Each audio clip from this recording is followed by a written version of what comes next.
Hi everybody. We get asked a lot, is design just creating pretty pictures and nice logos? Or you think every time what you create work is 100% unique? We're gonna bust the top 5 design myths of all time in this episode. Stay tuned.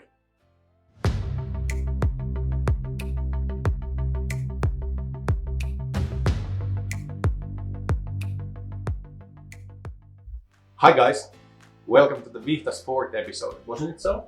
Yes, correct. Hi, and I'm Eli. I'm Marcel.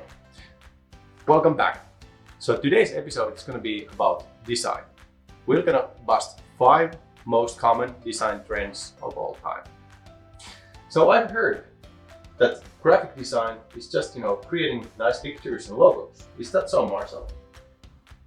Well, according to you, but it's really not. Really? Please do explain. Well, if you want just a logo, you can order it from internet for $5. Wow, really? Yeah. Nice. Your business will drop back. You should think about it.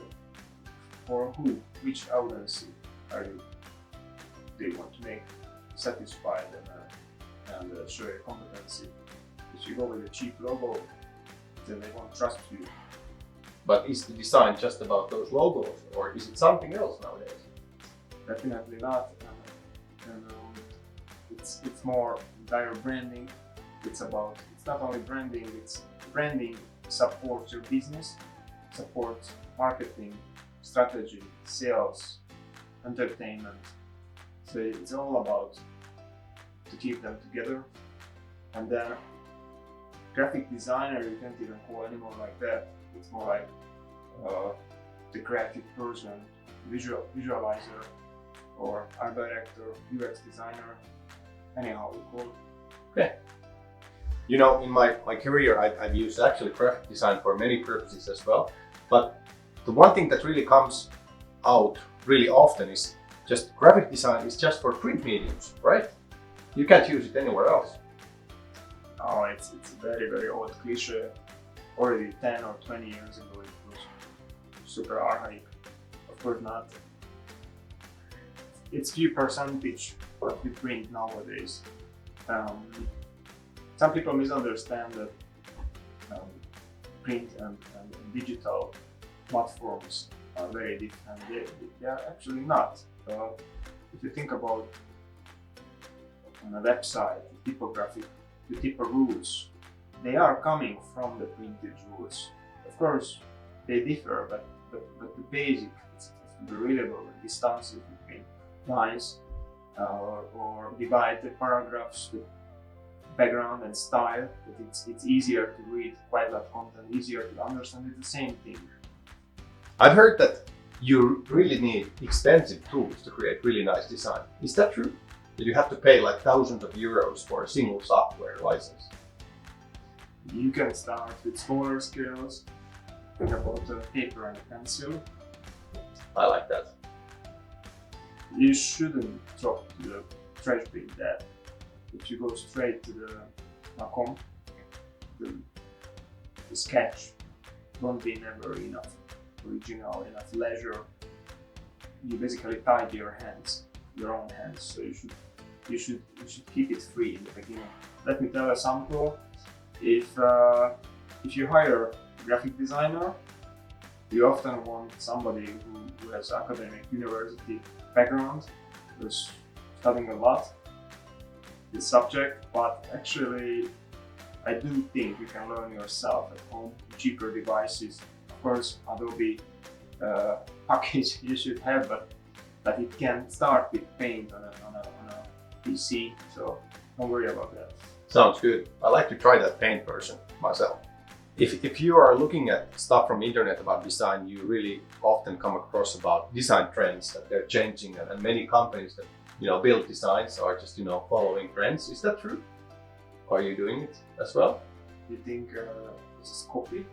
I don't Yes. have own idea. I don't have style. Yeah.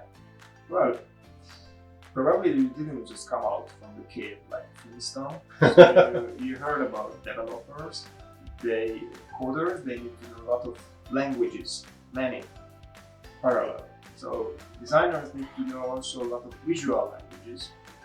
Know each of them, mix of them, have the connection, the channels between them. Because if you think about short trends, after all, when time passes, they become eras, periods, or if you heard about the word ism, like impressionism, so cubism, futurism. You need to know all these visual languages, and then you can simplify them, and then you create even new languages. So you're not just following trends after all. No, if you want to be a good designer, you have to know, at least know all about them. Don't have to be master of them, just know about them. Well, last but not least. So my last question to you is that does the graphic design has to be 100% original every time you create something? You think it's always unique? Yeah, that's what I thought at least. I have to make you sad, it's not true. So your design is not yours? Wait, give me a break. Everything happened already once or many times in history. There's nothing totally unique, almost nothing. But I think the end result, like, just relax, it will be unique. But the beginning, the procedure, how we started, it's not unique at all. Think about if you get an assignment in different field, medication, gastro or construction field, especially if they make a specific type of covering insulation materials, you have to know exactly what is about it, what icons they use on that certain field. You don't use any wrong sign, which means it's a nuclear waste. So you shouldn't tell the wrong message. You have to do a lot of benchmarking, and then if you just think about the old times, the masters, the apprentices, they were working for years, just copying first. I think all the 5 myths are busted. And I think I learned a lot today. Thanks Marcel for teaching me that analog design is not valid anymore. So it's mostly about business design and creating experiences and helping businesses thrive with lots of tools and processes that have behind it. Yeah, and I can tell you, be graphic designer is one of the most grateful profession, because it's a life journey. You are learning always new fields, new professions via true works. Yeah. That concludes today's episode of Vihta. Thanks for watching. Please subscribe down below here. And here. And there. Everywhere. Thanks guys. See you next time. Bye bye.